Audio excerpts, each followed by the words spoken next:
And I turned to see the voice that spake with me. And being turned, I saw 7 golden candlesticks. Now, you got to grab a hold of this. He turned to see the voice, and when he turned, he saw the 7 golden candlesticks.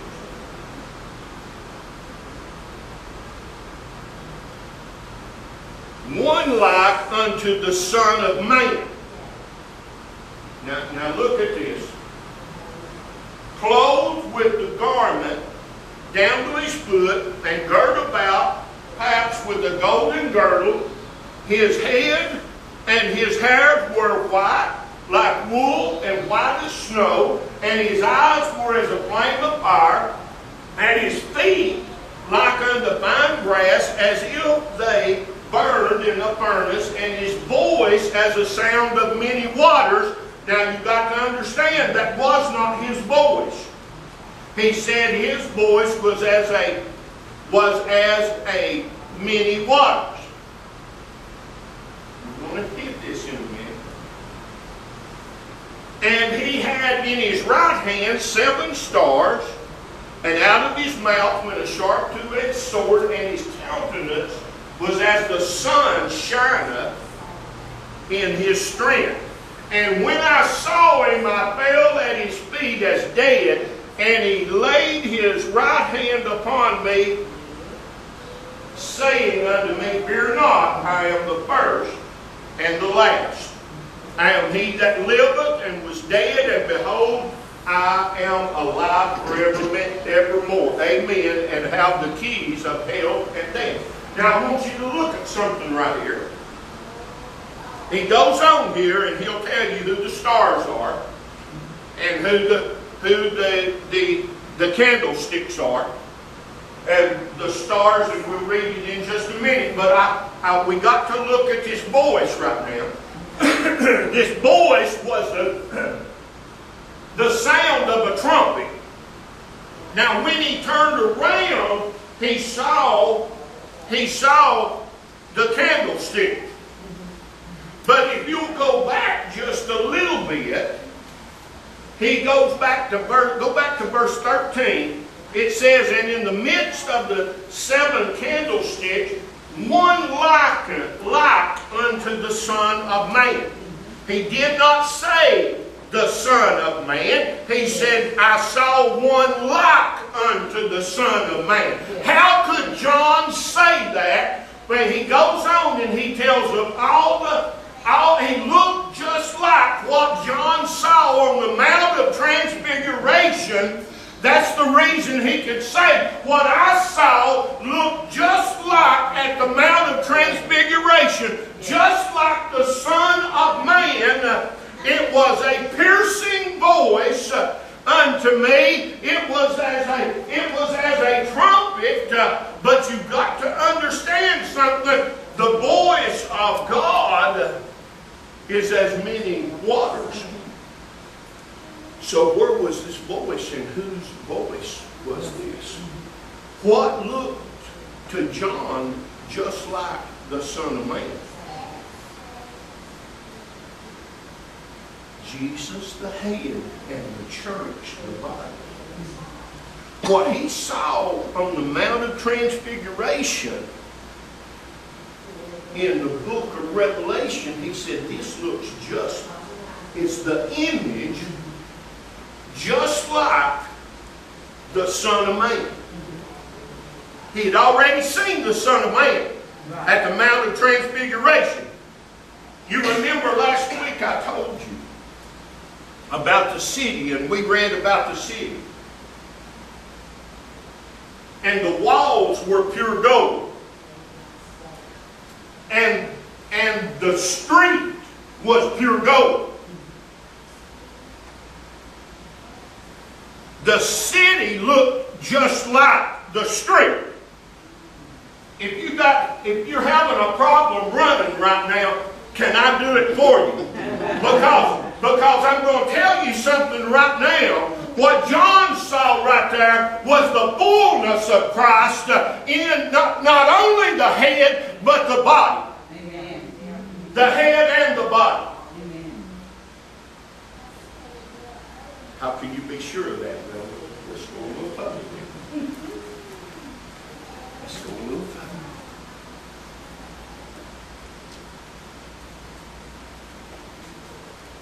He said, I am he that liveth and was dead, and behold, I am alive forevermore. Amen. And have the keys of hell and death. Write these things which thou hast seen, and these things which are, and the things which shall be hereafter. The mystery of the 7 stars which thou sawest in my right hand. They weren't separated. And the 7 golden candlesticks. The 7 stars are the angels of the 7 churches, and the 7 candlesticks which thou sawest are the 7 churches. So when he heard the voice, when John was in the Spirit, and he heard the voice, he heard that piercing voice as a trumpet, and he turned around to see that voice, he saw the 7 golden candlesticks, which is the church of Jesus Christ. And not only the church, but the angels of the 7 churches, which are the pastors of the churches. And you go on, it'll tell you. But you got to understand what he saw. He thought he saw and heard the same thing as on the Mount of Transfiguration. But when he turned around, he saw the bride of Christ. He saw Christ and his bride. He saw Jesus the head and the church the body. Amen.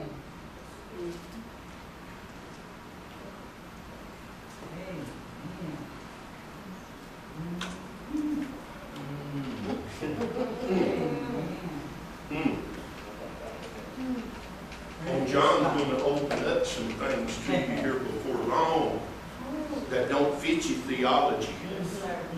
We're talking about the revelation of who Jesus Christ is. Yes, yes. This is not a revelation of end time. Right. This is a revelation of who Jesus is.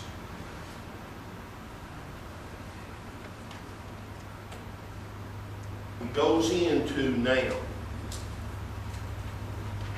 Once Jesus has established him in that what John was seeing is the 7 churches of Asia Minor. They look just like Christ. But now Jesus is going to show John and say, but there's a few things. Yes, yes. They look like me. Yes.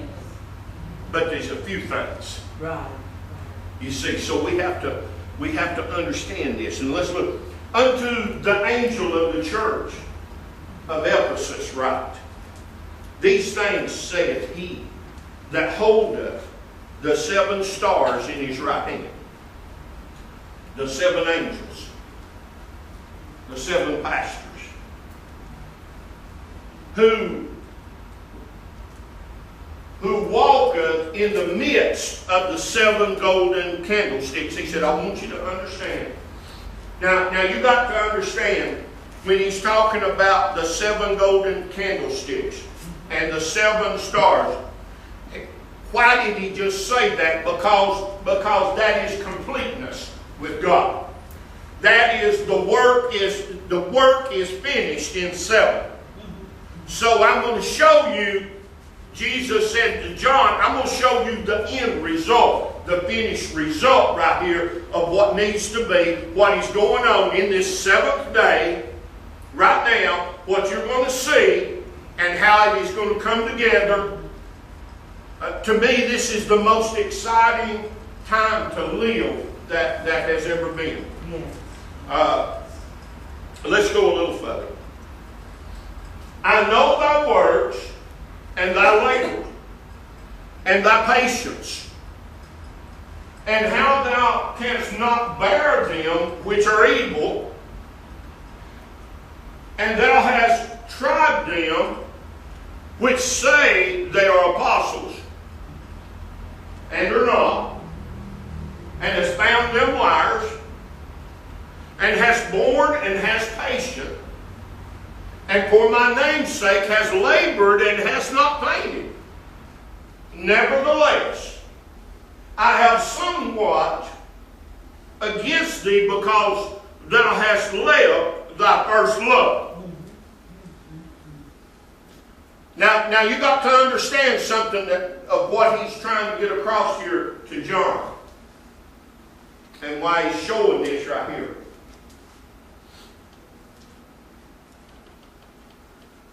In this calling, whether it be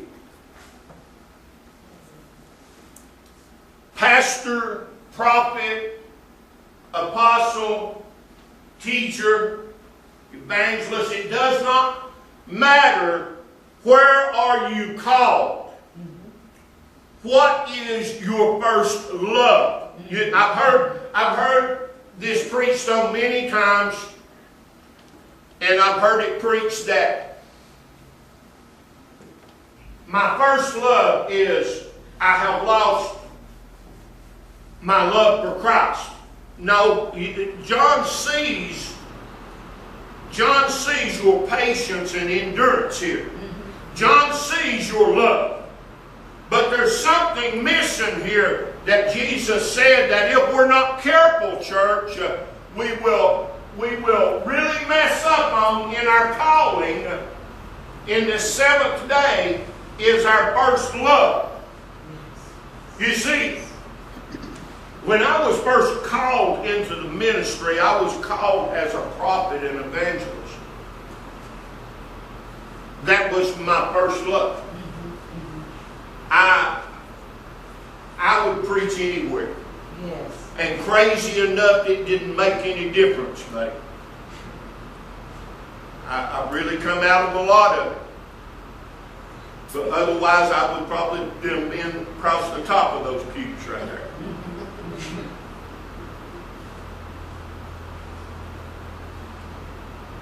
But my first love was, it didn't matter. You know, I don't like to hear preachers tell me, stand and tell me, I'm just waiting on God. You know, my first love was to preach. Yes. My wife will tell you, I preach 5 and 6 times a week, John.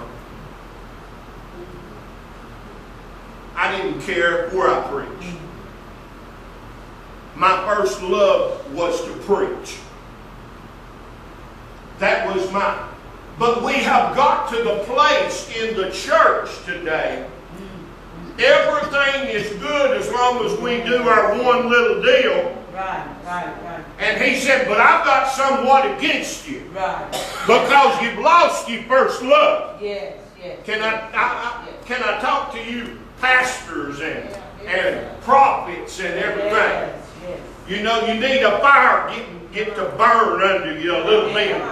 You need to not be complacent anymore. That's right. I had one minister that started out the same time I did, and years later I'd come up to him and I'd say,